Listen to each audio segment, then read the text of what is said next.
Quote, Meanwhile, Numenor has grown in wealth, wisdom, and glory, under its line of great kings of long life, directly descended from Elros, Eärendil's son, brother of Elrond. Welcome back, Middle-earth Wanderers. Today in the Lore of the Rings podcast, we will finish our 5-part series of JRR Tolkien's The Waldman Letter, penned in 1951 and now published as a preface to the Silmarillion. Today we will explore the tale of Numenor, the island kingdom of men rewarded to them in the Second Age of Middle-earth. We will see firsthand the themes of the fall, mortality, and the machine, leading to a desire for power, as we explored from Tolkien in a previous episode. Just a reminder before we get started, if you really enjoy this show and this content, please leave a 5-star review. Every time you do, leave a rating or review. It helps more Middle-earth Wanderers to find the show. Also, Frodo had Sam, Merry and Pippin had each other, and Aragorn had Legolas and Gimli. In other words, wandering Middle-earth is not something you want to do alone. So find someone you can share this episode with, tap that share button, and go ahead and wander Middle-earth together. And subscribe if you haven't already. That way you won't miss out on any new episodes. Now, let's wander. So we've been exploring the Waldman Letter that J.R.R. Tolkien wrote in 1951 to Waldman, who was a publisher in London. This was in between the publishing of The Hobbit and The Lord of the Rings, and Tolkien gave a brief sketch of his imaginary world. Honestly, I'm a little surprised that we've spent 5 episodes on this. When I was planning this out, I think I planned originally maybe 2 episodes on this, but as we started digging in deeper and deeper, I just thought, well, we need to take this thing a little bit slower. So I'm glad that we've done 5 episodes. Maybe you're not, I don't know, but I certainly am. I've loved wandering Middle-earth with you in the Waldman Letter. The tale of Numenor in the Second Age is a direct manifestation of the themes that we explored in a previous episode that Tolkien mentioned earlier in the letter, the themes of the fall, mortality, and the machine. Numenor is an island kingdom set in the midst of the ocean. At the very furthest west, they can see the Blessed Realm, or actually the land called Eressëa, which is right outside the Blessed Realm of Valinor. They could sail north or south or to the east to Middle-earth, but there was a ban placed upon them from sailing so far west that they could no longer see their island. This ban was placed there because, while the Númenóreans were gifted with long life, sometimes 3 or 4 times the natural span of life for men, they were not given the gift of immortality, and so they were banned from sailing into the west to the Undying Lands, and thus setting their mortal feet upon the immortal lands, and desiring in their hearts to dwell there and to live there, which was against their natures.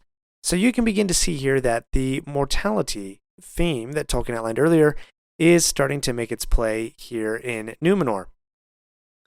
In fact, they were rewarded, not just with the island kingdom, but with this long life. But this reward became their undoing. Quote, Reward on earth is more dangerous for men than punishment.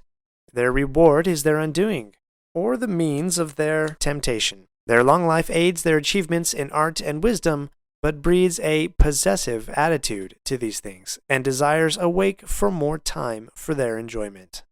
So the desire to overcome mortality is going to be the chief motivation that leads to the fall of men, or as Tolkien says, the second fall of men, and the literal fall or descent of Numenor into the depths of the ocean. Sorry, spoiler alert there. Tolkien outlines 3 phases for men's fall from grace. The first phase is a willing obedience to follow the ban and to live in Numenor. The second phase is an unwilling obedience, where they begin to murmur and complain about the ban and their gift of mortality. And the third phase is finally outright rebellion. However, not everyone rebels against the Valar and their ban. There is a small group of faithful who would like to keep a friendship with the elves and to continue to follow the commands of the Valar and their ban.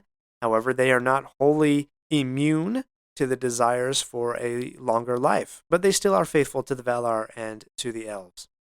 So in phase 1, the willing obedience phase, these men of Numenor, they are descendants of Eärendil. Eärendil, if you remember, was the father of Elrond and Elros. He was a great seafaring mariner, and he was able, with the light of the Silmaril, to find a way to Valinor and convince the Valar to help overcome Morgoth in the first age of Middle-earth. So his lasting achievement is that he now flies a Silmaril through the night sky as the morning and the evening star. And so his descendants, these men of Numenor, became great seafarers. And they did. They sailed all over. They sailed north, they sailed south, they sailed east. They explored all over. They would go to Middle-earth, and they were almost like, as Tolkien says, divine benefactors, bringing gifts of art and knowledge and passing away again. And that was sort of their what they enjoyed. It was peaceful and it was blissful, and that was paradise for them for a few hundred years in Numenor. However, the second stage of their fall from grace began. This was the unwilling obedience to follow that ban and starting to murmur and complain against their natural doom, which was mortality. The second stage, Tolkien calls, quote, the days of pride and glory and grudging of the ban. In this particular phase, they sought more to grow their own wealth and power in Middle-earth rather than to just pursue bliss and paradise. They now started to create settlements on the western edges of Middle-earth. These settlements they turned into strongholds, and they became, as Tolkien says, factories for the forging of their arms and their engines. So we're beginning to see the theme of the machine, or leading to power, the desire to make the will more effective. And the Numenorians became tax gatherers. They started to collect taxes and wealth from the less informed, the less sophisticated men of Middle-earth, and take that back to the island kingdom of Numenor. The third phase begins with the last king of Numenor. Now we know from the Silmarillion, Tolkien revised this king's name to Ar-Pharazôn. He's one of the characters in the Rings of Power TV show. But in the Waldman letter, Tolkien actually names this king Tar Kalion the Golden. So those names will change a little bit. Remember, this is quite a few years before the publishing of The Lord of the Rings, and so Tolkien had a lot more editing and publishing to do. But this last king of Numenor, he learns that Sauron, who, if you remember from our last episode, Sauron had fought the battle with the elves. He had tricked them into creating the rings. Now he had claimed a few of them and yet lost a war. And so he was back in Mordor, kind of rebuilding his strength. But when this last king of Numenor learns that Sauron has taken upon him the title of King of Kings and Lord of the World, then this last king of Numenor, quote, resolved to put down the pretender being Sauron, which is rather ironic, seeing as how Sauron actually is an immortal creature, being one of the Maiar, the archangels who serve the Valar. And this king of Numenor is actually a mortal. So you have some irony there that the mortal thinks that he's going to turn down the pretender. But it also goes to show just how powerful and wealthy and mighty the Numenorians had become in creating their empire there from their island stronghold. So they create a great armada. This last king of Numenor, he goes and he sails to Middle-earth. And so vast is his armament, and the Numenorians are so great and so terrible that Sauron's servants say, Sauron, you're on your own. We're not going to fight them. Sauron humbles himself, and he comes back to Numenor as a hostage or prisoner, which is really to his liking, because it's not very soon after he comes to Numenor as a servant that he starts to whisper certain lies and deceptions among the Numenorians and their king. He becomes one of the chief counselors for the king, and he specifically says, quote, the ban is only a lying device of fear to restrain the kings of men. Sauron is able to gain enough power over the Numenorians that he can organize them into a new religion and a worship of the dark. He tells them that the Valar have lied and said that Iluvatar is not actually real, but the real god is the god of darkness, aka Morgoth, who stands out there in the void.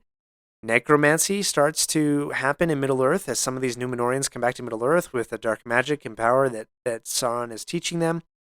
And human sacrifice begins to occur, which is, that's a big no-no. We don't want to do that. But there is a small group of faithful who do remain faithful to the elves. They establish settlements in Middle-earth, their chief settlement being near the great river Anduin. This is the river that the Fellowship took boats on in after leaving Lothlorien, and Minas Tirith sits near the mouths of this particular river. But finally, Sauron is able to convince the last king of Numenor, who is getting old in age and he knows that death is approaching. He's able to convince this king that if he were just to take his whole army and his navy and sail to Valinor, he could claim the Undying Lands and thus win immortality for himself. So this is what the Numenorians do. They spend several years, they create this very vast armada, they put all of their men and their army into this vast armada, and they sail into the west. They break the ban that the Valar had placed upon them, and the Valar at this time really don't know what to do. Quote, "The Valar laid down their delegated power and appealed to God, and received the power and permission to deal with the situation. The old world is broken and changed." So the result of this Numenorian attack on the Undying Lands and the Valar is a complete changing of the world. We'll explore more of that right after this break. We're not done yet. If you like this episode, please leave a review and share with your friends. And remember to subscribe if you haven't already. We'll be right back.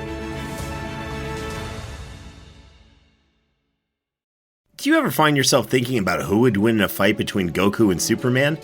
Hi, I'm James Gavsey, and on the Who Would Win show, me and my co-host Ray ignore anything important happening in the outside world and debate fictional battles between characters from comics, movies, and video games. We got a new show every week, and almost always am I the winner. Yeah, not true, Ray. In the past, we've discussed such matches as Captain America versus Darth Vader, Solid Snake versus the Iron Giant, classic matchups like RoboCop versus Terminator, and even the Muppets versus Sesame Street. That one was crazy. So if you're a fan of geek culture and love a spirited debate, check out the Who Would Win show wherever you get your podcasts, or check us out at whowouldwinshow.com.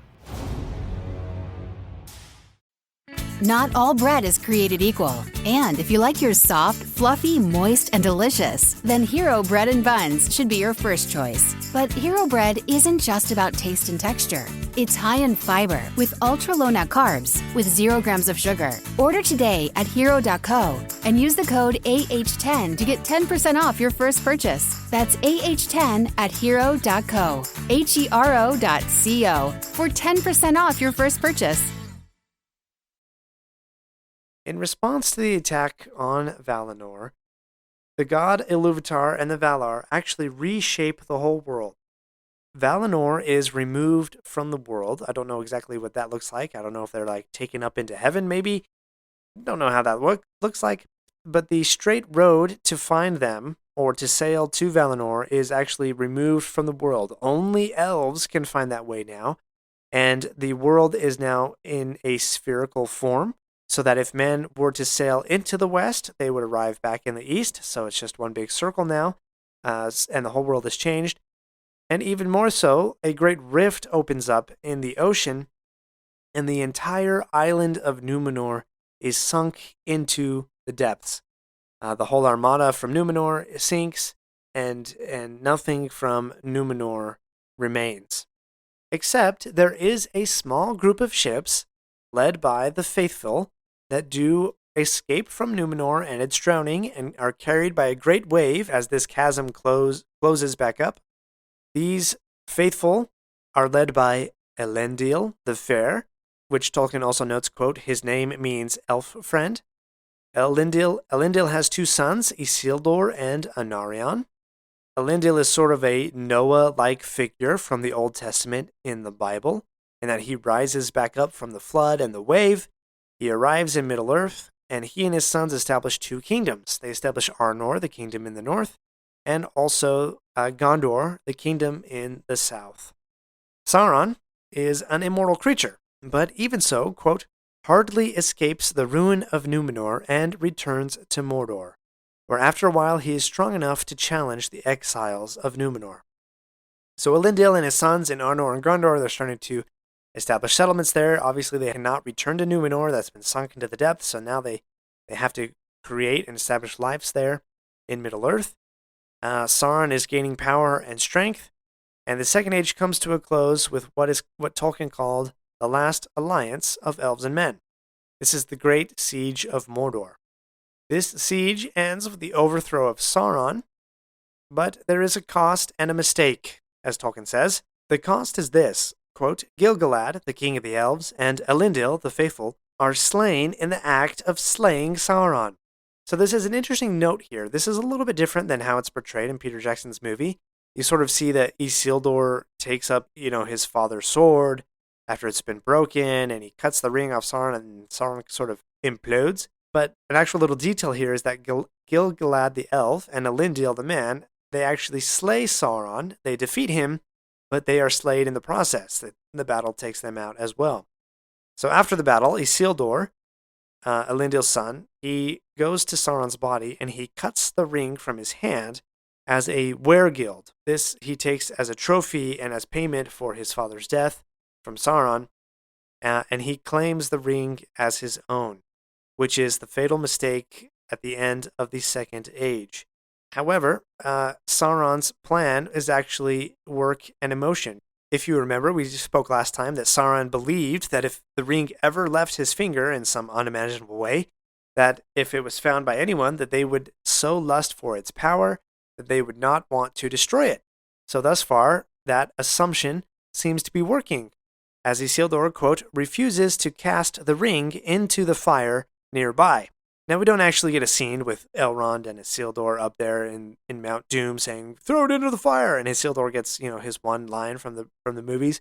No, we don't actually get that. It just says that Isildur refuses to cast the ring into the fire. However, Isildur is drowned in the Great River, the ring is lost, but not unmade. So the Second Age ends, and the Numenor passes away into the depths.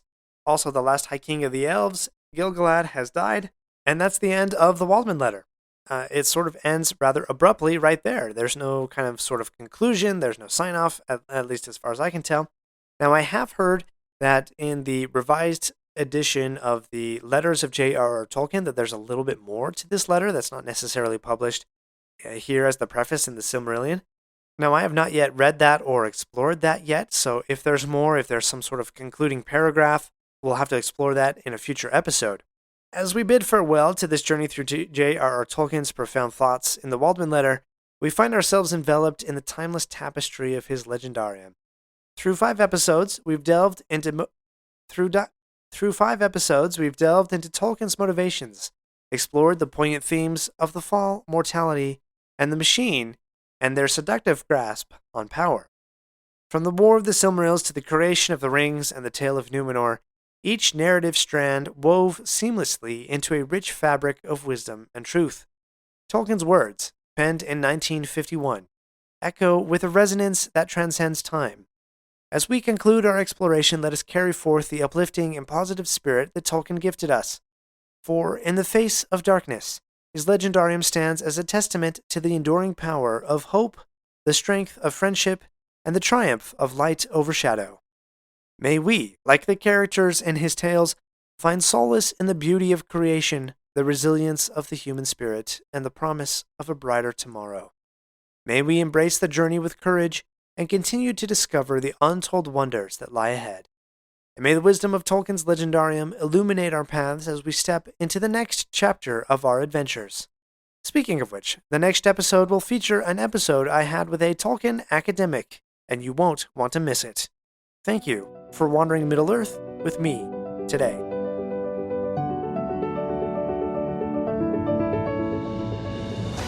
My friends, if you enjoyed this episode, let me know by subscribing, leaving a review, and sharing with your friends. Follow me on Facebook or Instagram at Lore of the Rings Podcast. For feedback on the show, please email me using the link in the show notes. Until next Thursday, remember, not all those who wander are lost.